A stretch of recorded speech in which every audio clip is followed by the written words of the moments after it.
Well, the Russell 2000 Small Cap Index has been on a long winning streak. So should investors stick with the smaller cap stocks, or is it simply too late, folks? You missed it if you weren't in it. That's our question for Trading Nation. I'm Brian Sullivan. Rich Ross and Dennis Davitt are here to answer those questions for you. Dennis, first to you. I mean, unbelievable run for many of the small cap stocks. I look at it and go, well, are the economic prospects that much better?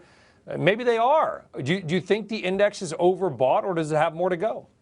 Well, I mean, I also kind of look at the index as the Tampa Rays from 10 years ago versus now. It's had a tremendous run, but these stocks were really out of favor over the past year and a half. And for some reason, post the election, everybody says that these stocks are going to have a great run. This is a Fortress America trade. This is 17% of their earnings come from outside of the United States. A strong dollar environment is going to be better for companies that make most of their earnings within the United States, which would be 83% of the earnings in the IWM or the Russell 2. So it makes sense. Has it gone too far too fast? I think it's ready for a pause. I think a large part of this run that we've seen, and I've said before, has been covering of people who had the incorrect positions on going into the election and called the election incorrectly. The spread between the triple Qs or the NASDAQ and the IWM post-election have moved in opposite directions, and there's been some of the biggest moves I've seen for a bad long-short trade in a really long time. All right, so Rich, when we look at the chart, I mean, it's just, and that's a technical term, that noise I just made about it going up and down. Are we out of sort of every metric, or is it, I mean, how does the chart look on the Russell 2000 or any other small cap index or ETF you want to chart?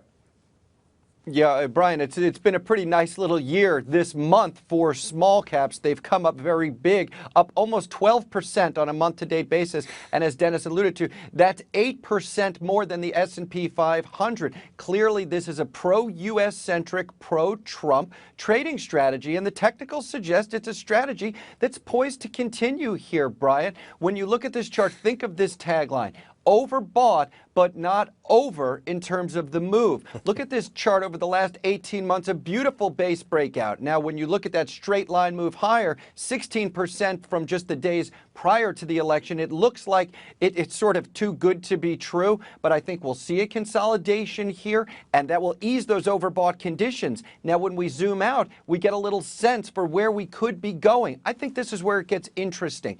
I've highlighted a period from 2010 to 2012, a three-year period, which I think is analogous to the period from 14 through 16 that we're just emerging from. Now, Brian, that three-year period from 10 to 12 of stasis, of going nowhere, really resulted in a very strong bull market from 13 to 14. So my point being, after 3 years of being unloved and doing nothing, we're now emerging in decisive fashion with a bullish brio here that tells me that the small caps will actually continue to go higher throughout next year. All right, I like it. In fact, we underused phrase, bullish brio, which is now the first time I think we've used that on there. Rich Ross likes the small cap stocks. Rich and Dennis, thank you both very much. Been an interesting run for these mighty mites. Folks, thank you for checking out Trading Nation. I'm Brian Sullivan, and we'll see you next time.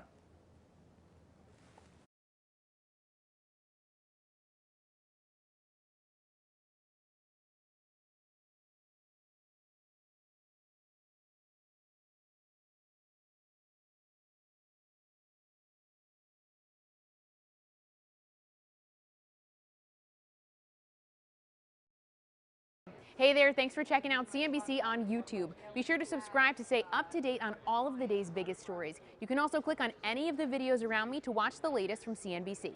Thanks for watching.